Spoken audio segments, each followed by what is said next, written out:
Hi, this is Connor Combs. Welcome to the Bryan Wilson Show. Have a great day and please subscribe.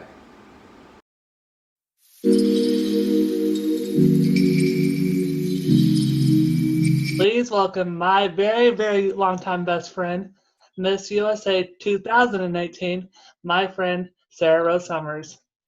Hi, thanks for having me on, Bryan. I know we've been talking about this for a while. Ready for the questions? Yeah, let's do it. All right. So please tell everybody how you got interested in pageants. Oh gosh. So this is actually a funny story. When I was in the second grade, I was super, super shy. And I mean, before the second grade too, I would cry when my mom tried to drop me off at dance classes. I cried No. in the second grade. We moved when I was in the second grade. And I tried to fake sick all the time so that I didn't have to go to this new school where I didn't know anyone. And I would like hold onto my mom's leg, and then when I was 10 years old, we got a postcard in the mail for a system called National American Miss. You know NAM, Bryan. And 12 and under can't wear any makeup. There's no swimsuit competition. And I remember the postcard.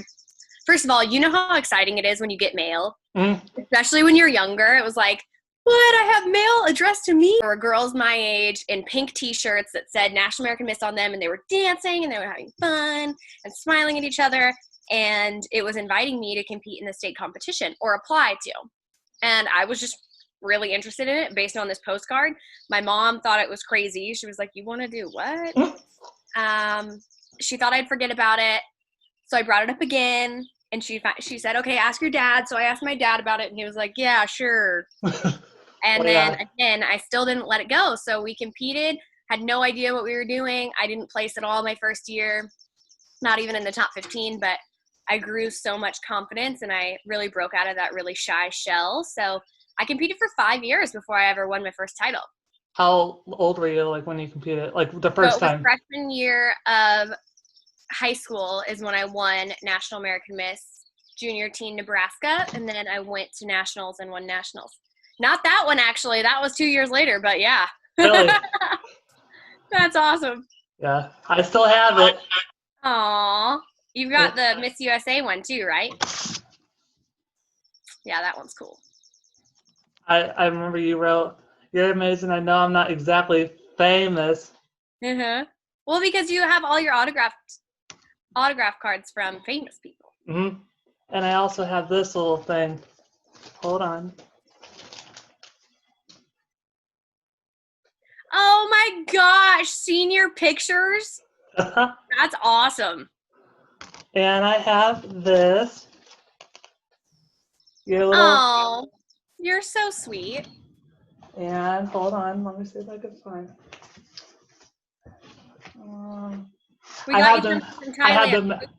I have the magazine that you were in. I have my favorite thing of yours.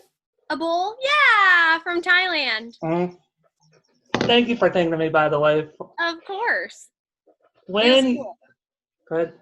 We were, it was after I competed at Miss Universe. We were in Bangkok, Thailand, and my family and I decided to stay a little extra because we were literally on the other side of the world, so we might as well make extra use of the trip. And we went to Chiang Mai, Thailand, and then we did 2 cities in Cambodia and Singapore as well. But in Chiang Mai, Thailand, we stayed in a hotel right along what they call the night market.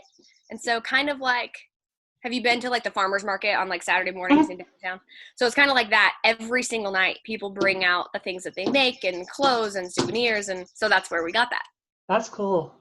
I never knew the story behind that. So yeah, there it is. Yay. What is your favorite place to travel? Oh gosh. If you could pick one. Oh, well, Mexico is awesome, and I love that it's not a super long travel experience to get there. But Connor and I have done a lot of Asia, as I just said, and then we went to Bali, Indonesia for our honeymoon. But if I could go back anywhere that I've been, Alaska was amazing. Peru was I studied abroad in Peru in college, and that was probably my favorite trip ever because I explored as an independent young woman. Every other trip I've gone with family or Connor, which is great, but Peru was really unique because I felt confidently independent, and I felt like I didn't need anyone else there, if that Were makes you sense. Miss USA at the time or no? I wasn't. I was in school, so I was it was summer between my junior and senior year Hmm. college, I think. But I was single. We weren't dating yet, and it was a month abroad in Peru, and it was so cool. And I didn't really go with any other friends. I made friends when I was there that were also studying abroad, but I just, on a whim, was like, let's go to South America. I'm not going to go with anyone I know, but it was a huge trip for me to grow as an independent young woman. So I would love to go back there and do the Machu Picchu hike again, but with like Connor or my family or something. Somebody was to write a movie about you. Who would you want to play you? Oh, that is a good one. Okay, well, I've always loved Blake Lively. I think she's gorgeous. She's a bit older than me now. Well, I mean, she's always been older than me, obviously. But I think realistically, I would want it to be in like a Hallmark movie. So Candace Cameron Bure. Also, I want to play myself. I would love to be in a Hallmark movie. How fun would that be? So when you meet your fans, what do they mean to you? Oh gosh, it's so I think one of the coolest moments ever was when we got off the airplane in Bangkok, Thailand, because I like to describe pageantry to people in the U.S. and Southeastern Asian countries and some Latin America countries. Pageantry is literally like their Hollywood, right? Their Really? because they don't have like American football Super Bowl. They don't have that over there. They don't have like the Hollywood that we have in the U.S. So pageantry is it. Like that's their fan base is all there. And So they're all about. Totally super supportive, super aware of all of it. It's just culturally very different than here in the U.S. So I remember when people were like screaming my name and cheering for me, it was really surreal because Did I you never expect it? Sorry? Did you expect it? Like, were you like, oh my God, they're screaming for me, you know? I mean, I didn't expect the amount of people, right?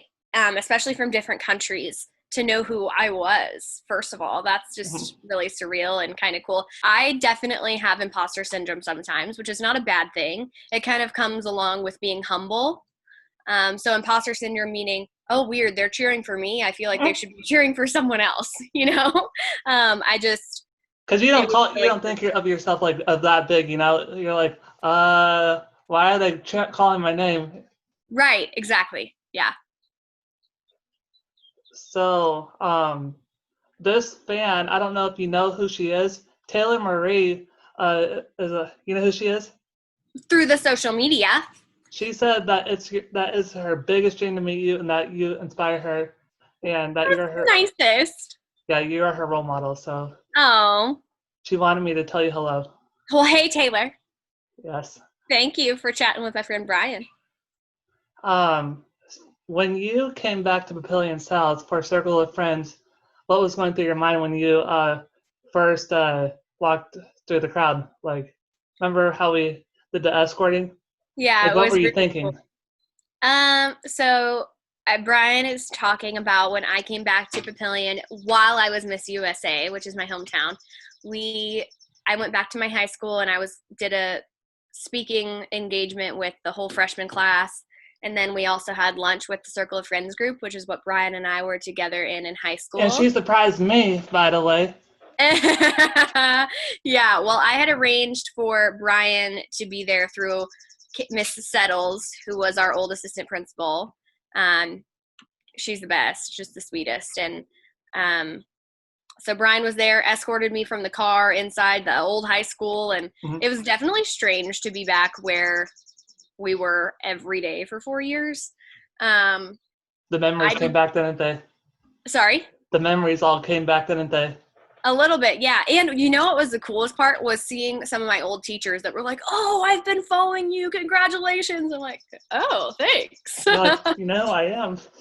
Yeah, it was funny. Like Mr. Hazelhorse, really adored him in high school. He was always on my side, and I joined track and cross country late in the game, and he was super Oh, I didn't know supportive that. and just a really great coach. Yeah, yeah. Who else? And then it was also strange to see who wasn't there anymore, like various teachers that had already left, like choir teachers and all that. All right, you ready for the next question? Mm-hmm. What is next for you? You don't really, isn't that the $1 million question? I think that it's important to be real and show all sides of ourselves. And if you guys know me, or if you follow me on social media, you know that I'm a very positive, cheerful, happy person. Yes, But she is. it's important for me to show you that the truth is I'm not always super happy, and I don't always have everything perfectly planned. And I prefer to have everything scheduled and in my planner and bing, bing, boom, like to be really busy. And but during COVID, all of our plans have kind of been ripped from us. And it's important for me to be open and honest and share that, because I think a lot of people are struggling with that right now. Like Bryan just had the example of he hasn't been able to go to work since March. And Connor and I got married in October. He moved to New York City with me in November. We were living there, but then holidays happened. Like we traveled to see family for the Thanksgiving and Christmas. And then we both were in a ton of weddings in January. So we really weren't there all that much. We were there probably 4 months together. And then COVID hit New York really bad, like lots of cases, lots of death. And so when New York City was declared a state of emergency on, I think, like March 15th, we flew home to Nebraska with a couple suitcases. We thought we'd be here for about 2 weeks. And then we've been here ever since, except we did go back in May because our lease was up. So we moved our stuff out of our apartment safely and put it in storage. It was really eerie, though. The streets were empty in New York. It was sad. Out in New York City, it's really busy and like people are always on top of each other. So that was really sad and scary to see. But that being said, it's okay that I don't know exactly what I'm doing next, because this is all taken that from us. And it's important to be real and honest and say that I don't like that. I wish I had my plans progressing as normal, but COVID has really put a halt to like that. It's a pause.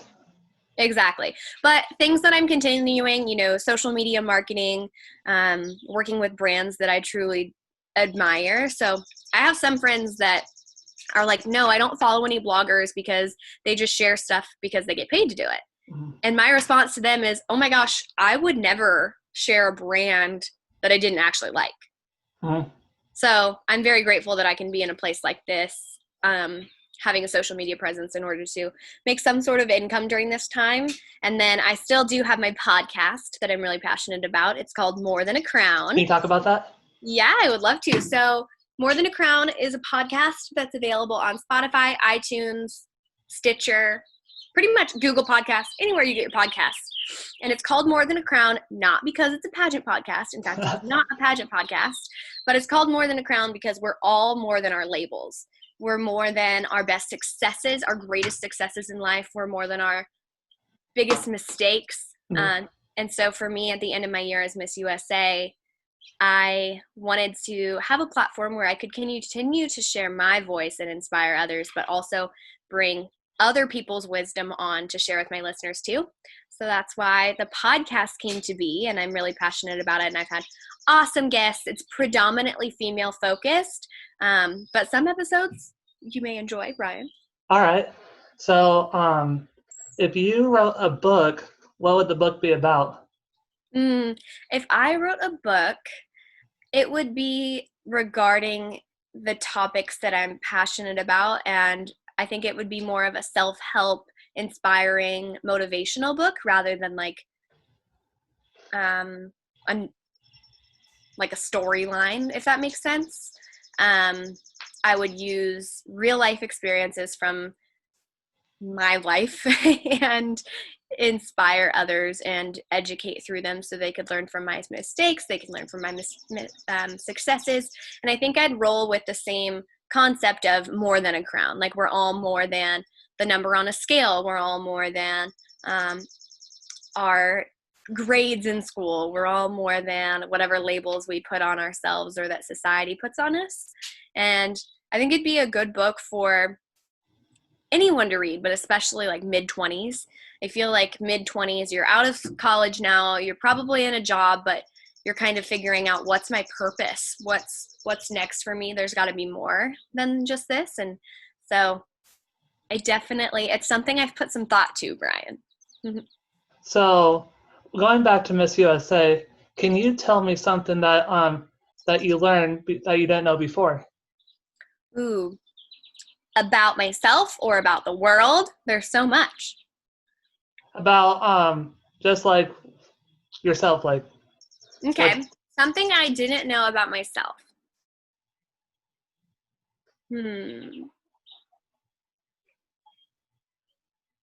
I'm a very vulnerable person, and I really like to be busy. I thrive on change. So when I moved to the Miss USA apartment in New York City, for those that are listening that don't know how this works, if you win Miss USA, the next morning they up and move you to New York City. You have media tour for the week, which means you're interviewed on Live with Kelly and Ryan, GMA, Now This Entertainment, Build Series, AOL, just all the news sources. And the apartment is just south of Central Park. It's a high rise. And so my life really changed a lot overnight. And I thrived off of that change. Like, I loved it. The adrenaline, the endorphins made me really happy. But what I learned about myself was my hardest days were the days when I didn't have anything on my schedule. Like on your days off? Yeah. Because in the past, I've always been in charge of my own schedule. What I mean by that is, through college, I finished 2 degrees in 4 years. I worked at Lululemon for 3 years during that time, and I was a Pilates instructor. So I thrive off of being busy. I always had a really busy schedule, and I liked it that way. I felt like I got more done. And if I had a gap in my schedule, I could plan like time to see friends, or I could plan to shower. You know what I mean? Like I would plan it out so that I was busy like all the time. Like, I'm doing this, I'm doing that. Exactly. And then when I won Miss USA, my schedule was completely dictated by the Miss USA management.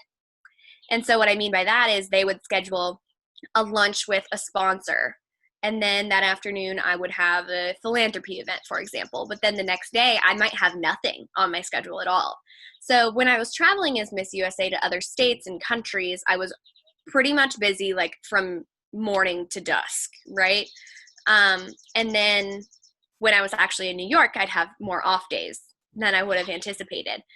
But I never knew until the night before, because in New York, things go so fast. So stuff could get added to my schedule until up until the day before. So I wasn't able to sit down and say, okay, it's Sunday, I'm going to plan out my week on Thursday. I want to relax and stuff. Exactly. I have empty schedule on Thursday, so I'm going to book these workout classes or whatever. I didn't have the ability to do that because I didn't know my schedule. And so I really learned about myself. How busy. When you first won Miss USA, the second, what was going through your mind? Oh, goodness. So one thing that was like really the second that they called your name, like, the winner is Miss Nebraska.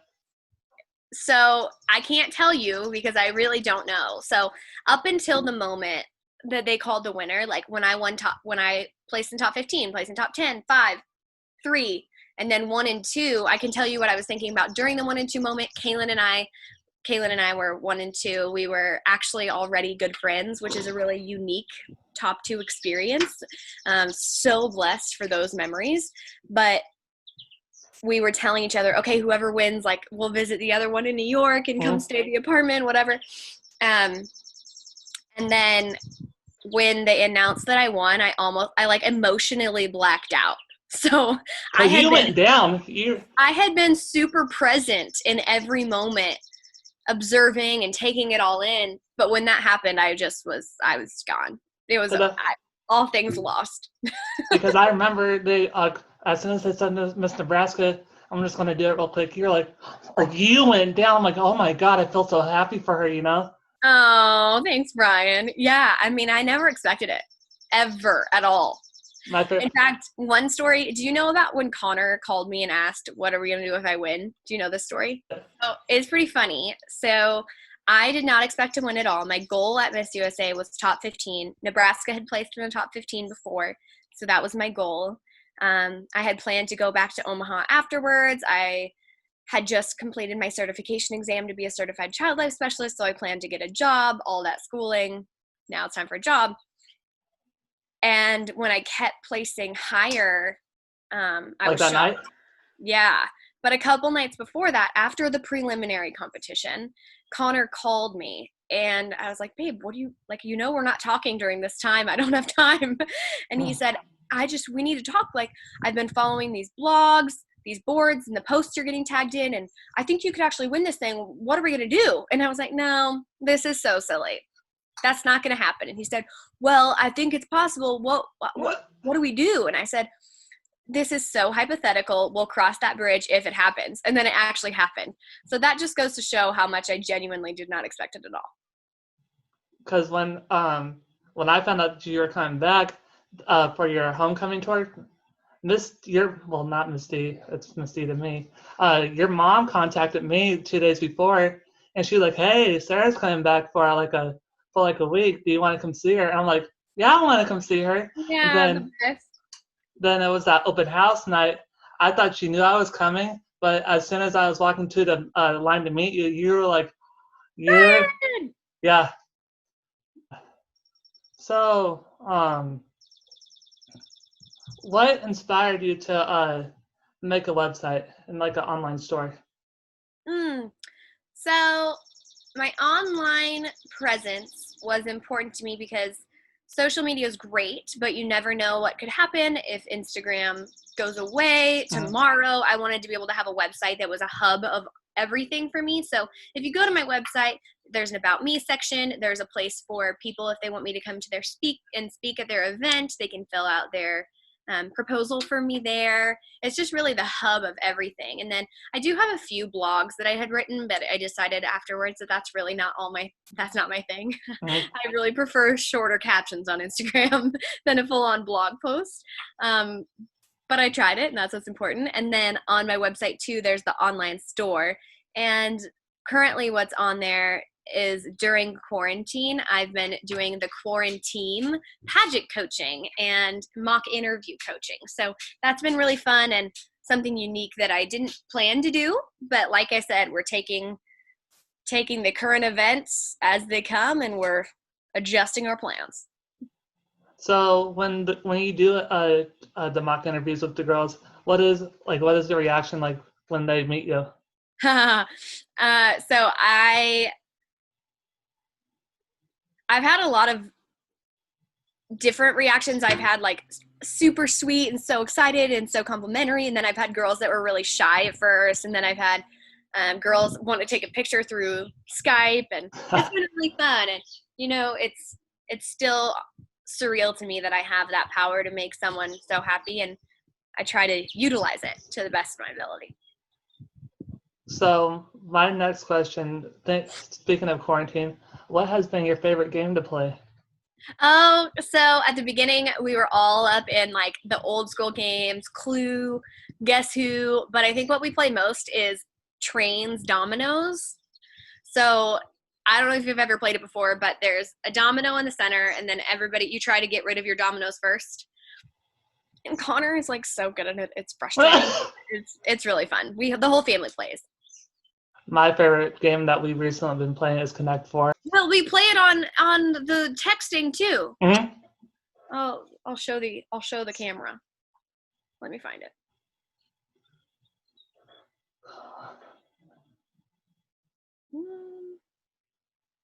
While you're looking for that, why did you choose the necklace I have right here? Why did you choose the word brave? So I sold jewelry, the So Sarah Rose jewelry line last year, necklaces engraved that said brave, worthy, and what am I missing? Empowered, brave, and worthy.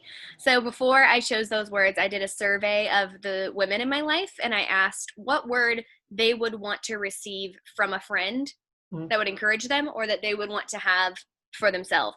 So brave, because a lot of these women that I meet, especially in the pageant world, they're standing on a stage showing themselves confidently. That takes bravery. It takes bravery to share some of your most vulnerable experiences as a woman, either in the interview portion or on stage. It takes a lot, and especially in the world that we're in today, where mental illness is so prevalent, it takes bravery and strength to, I mean, get up and live every day and choose joy. The reason why I chose brave, can I tell you why? I would Because love to. I'm brave enough. Like I recently have been brave to like try new things and stuff. I'm proud of you, and I think that's awesome. You absolutely are, and you show so much bravery to me all the time. Bryan, you really inspire me because you are always so happy and you care about others so well and so genuinely. It's really a beautiful thing. More people need to be like Bryan. Thank you. So if you have an iPhone, you can play the. So who has been great influence to you, like since becoming Miss USA? So many people. One thing that's really unique about being Miss USA is you really do walk into this unique, inclusive, yet exclusive sisterhood of former Miss USAs. Mm-hmm. The first ever Miss USA was, I think, in 1952. So there's just over a handful of us, right? It's a very exclusive experience that only so many other women understand and can relate to, the highs and the lows of it. And I'm really grateful and honored to be a part of those strong women and have them during my year, whether it was the coolest things that were going on or if I was confused or I was having a rough day, I could always reach out to one of the former Miss USAs and they had a story to be able to relate to me and give me any sort of advice. So I'm really grateful for all of them. What has Demi given you? Like, what advice has she given you over the years? Oh, so much. Demi is a very, I would say, classy young woman. She and I are different in a lot of ways, but similar in a lot of ways. We both have a heart for the Lord. I'm openly goofy 24/7, and Demi is goofy behind closed doors, but otherwise very calm, cool, poised, and collected and classy. So I could learn a lot from her in that respect, of being more professional in settings, because I'm just pretty much goofy all the time. Well, yeah. Yeah. So I'm super grateful for her, and she really just leads by example more than anything, I'd say. She doesn't necessarily give a lot of active advice unless it's sought out. But she leads by example, which I think is even more powerful. One of my favorite Instagram videos, because I look at all your Instagram videos, and I think either you or her posted it. It was when you guys were roommates, and you were in the train station, and she was laughing at you, and she was like, "Come on, Sarah, what's wrong?" And you're like, "I don't want to ride," or you were like, "Oh, she brought me to one of her workout classes in the city, and it was like, I like Pilates and cycling classes and things like that. It was like a high intensity interval training, which Demi loves. And I died pretty much. I was really struggling. And so I was trying to walk up the subway stairs from the subway, and she recorded it because she thought it was the funniest thing ever. She's like, "What's wrong?" I'm like, "Oh boy." I'm like, "I'm struggling. Leave me alone." It was funny. Honestly, I was being dramatic for the camera. It was all fun and games. So she told you right before she recorded it? No, she just did it. I just responded. Oh, perfect question for you. Why is it important for you? Why was it important to you to visit all the Ryan Seacrest studios? So during my year as Miss USA, you walk into existing relationships with the Miss Universe organization and other foundations like Smile Train, Project Sunshine, the USO, but you can also come into the management team and say, hey, these are my skill sets and experiences and my passions. And for me, of course, that as a certified child life specialist aligns with healthcare situations. And I had the opportunity in Texas when I was a student at Children's Health in Dallas to see how much Seacrest Studios can impact and uplift the hospitalized children. So what it is Ryan Seacrest, his foundation, puts in like radio stations that can also be telecast into the rooms as well in hospitals across the country. And I believe there's 10 of them. And so one of my goals during my year was to visit the Seacrest studios along my route of travel. So for example, I was going to North Carolina for the floods that happened during my year, and I was going to visit some USO bases. But while we were there, one of the 10 Seacrest studios is in North Carolina. So I was able to go and do a little interview and then go meet some of the kids, and it was just the best. And being able to have one of the hospitals in DC on the 4th of July, multiple of the patients that were able to come down out of their rooms came and did like a kind of like what we're doing right now, like a radio show. So they were asking me the questions, and you could just tell they had so much fun with it. There's, Bryan, from being hospitalized, that there's so much monotony and it can get so boring to be there. So not only are you struggling with your health and you're in pain, but you're also bored. So it was fun for me to be able to go in and help break that up for them. What was Ryan's reaction when you got to meet him and you told him that you've been to the studios? So when I was on live with Kelly and Ryan, I think day 3 of being Miss USA, in between on commercial break, I told Ryan, thank you so much for your foundation. I've been able to see firsthand what it's done for some families. He was really excited and grateful. And I don't know that he definitely wasn't expecting that, I don't think. Like what you were going to tell him that you've been? Yeah, I don't think that he would have expected that I had experience there. He didn't know it ahead of time, so it surprised him, and he was grateful and glad to hear about it. How was it meeting Kelly and Ryan? Awesome. It was really beautiful. Kelly's funny. She's really spunky. I did tell them off air more of a sad story. So when I was working in the hospitals as a student, I had one patient who died, and part of our job as a certified child life specialist is to work in grief and bereavement. And so one way that the Seacrest studios helped that family was they recorded the heartbeat, the baby's heartbeat, before he or she died. And then the mom sang "You Are My Sunshine" over the track, and then they got to keep that forever. And so that's just, there's awesome fun ways that Seacrest Studios gets involved, but there's also the more meaningful, deep, really heartfelt ways as well. So that's why I told him off air, because it was sad, right? I didn't want to like say that off. Yeah, we'll keep the morning news so really upbeat. But she was really touched by that as well. So it was neat to see them and meet them on air and off air. What has been your favorite talk show that you got to be on? I'd say interview content wise, probably Now This Entertainment. That's the one where, Bryan, they made me floss on camera, and then they made me see if I could recite all 50 states under 30 seconds or something. And then we had a great interview, and we talked about my obsession with Halo Top ice cream, and it was awesome. But I also love Steve Harvey so much, and I was able to be on Harvey's Hundreds, where we had to match the faces to the things, and I got to help a contestant do that. So I remember that episode. But I think I really like that just because I love Steve Harvey. I think he's a great, great man. So have you talked to Ernest lately? Not lately, I haven't, but I know that I think he's moving to Reno. Really? Yeah. Pretty cool. What is the most exciting event that you've been to since becoming Miss USA?